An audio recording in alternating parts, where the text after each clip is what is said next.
जो आज भी मुकदमे चल रहे हैं, लेकिन हमारी सरकार ने कसम खाई है कि वो सारे झूठे मुकदमे वापस किए जाएंगे। सबसे पहले एक बात ये, दूसरी बात ये कि हमारी सरकार ने जो योजना 1 साल के अंदर चलाई है, अब लोगों को चुनाव आ ही गया है, 2014 में नजदीक है। हमारे यहाँ कुछ ऐसे लोग भी विकास के जो कि हमें बंटवारा भी करना चाहिए। हम भाई हैं, चाहे हिंदू हैं या मुसलमान, लेकिन इस देश के ना भाई। समाजवादी पार्टी की सरकार से काफी योगदान मिला है, बच्चों को शिक्षा में प्रेरणा मिली है, लैपटॉप मिले हैं, कन्या विद्यालय मिला है, लेकिन कहीं भी अभी निराशा के शब्द बाकी रह गए हैं। आइए सर, आइए।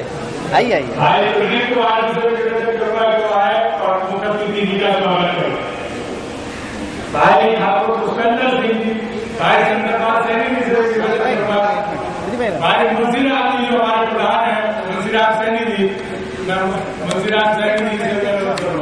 भाई जगदीश सिंह सैनी जी, मूला पांडे,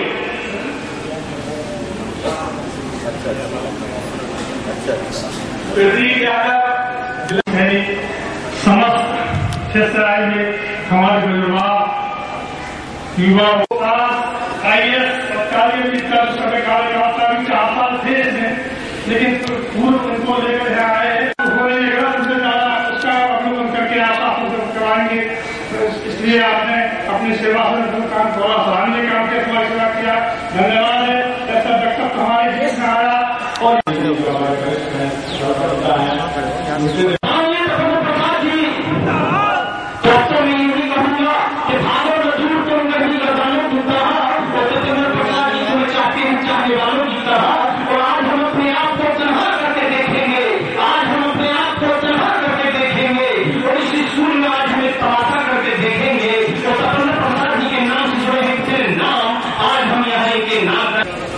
आप प्रशासनिक अधिकारी रहे और मुरादाबाद के लिए अधिकारी के रूप में कार्य किया है।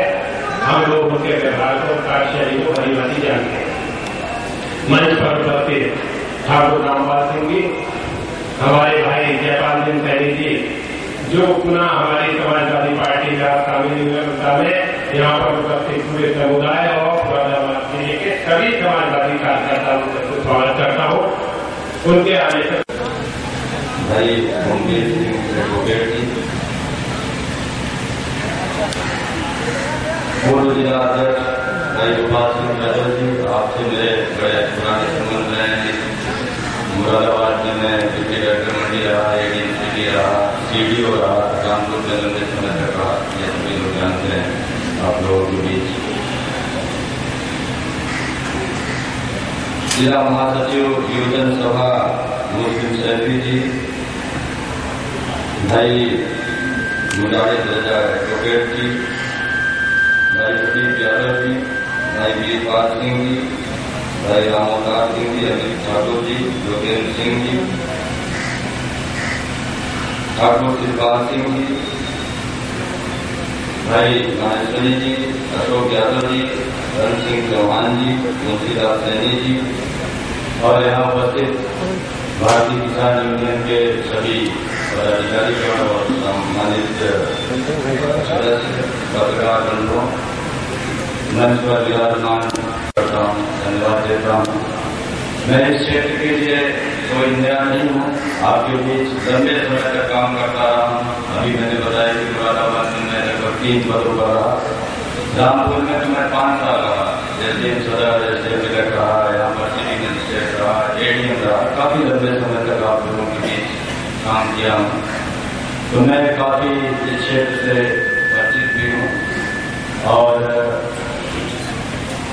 आप लोगों के बीच आया तो मुझे ऐसा लगता है कि जैसे मैं आप अपने घर और परिवार के बीच पुनः आया हूँ और आप लोगों से भेंट हुई, इससे मुझे बड़ी आदि समझा। मित्रों, जो प्रमुख बात मैं यहाँ कहने आया हूँ आपके बीच, ये 2014 का जो चुनाव है, ये देश के लिए बड़ा निर्णायक चुनाव है और बड़ा महत्वपूर्ण चुनाव है। बड़ा महत्वपूर्ण और निर्णायक चुनाव इसलिए है कि आप देख लें कि स्वतंत्रता के बाद से इस देश में विकास किस प्रकार से हुआ और केंद्र में जो भी सरकारें रही, ज्यादातर बीजेपी और कांग्रेस की सरकार रही, और आज उस विकास का परिणाम यह है कि इस देश में खाद्य सुरक्षा योजना लानी पड़ रही है। यानी और उस सुरक्षा योजना में लगभग 70% जनता आच्छादित हो रही है। यानी केंद्र सरकार ये मानती है कि इस देश की लगभग 70% जनता को कायदे से भोजन नहीं मिल पा रहा है। इससे बड़े शर्म की बात इस देश के लिए और क्या हो सकती है।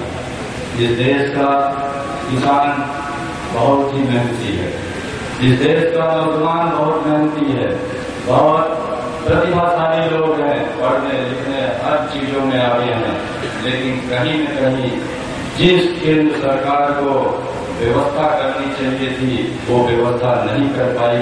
अतः ये देश की दुर्दशा आज हो रही है। किसानों के लिए, नौजवानों के लिए, किसानों के लिए खेत में पानी चाहिए, बिजली चाहिए, खाद चाहिए, ऋण चाहिए, और उनके जब उपज उनका हो जाए तो उनके उपज का उचित मूल्य मिलना चाहिए। अगर ये मिल जाए तो किसान खुद खुशहाल होगा और इतना अन्न पैदा होगा कि फिर खाद्य सुरक्षा योजना की आवश्यकता नहीं है। इसी ढंग से अगर इस देश में व्यवसाय बढ़ाए गए होते, रोजगार के अवसर बढ़ाए गए होते, औद्योगिकरण किया गया होता, हजारों हमारे बेरोजगार नौजवानों को तमाम तरह की सहायता दे करके उनको अपने पैरों पर खड़ा होने में अगर मदद की गई होती तो आज हजारों नौजवान के हाथ में रोजगार होता तो उसको भी हाथ में कटोरा थमाने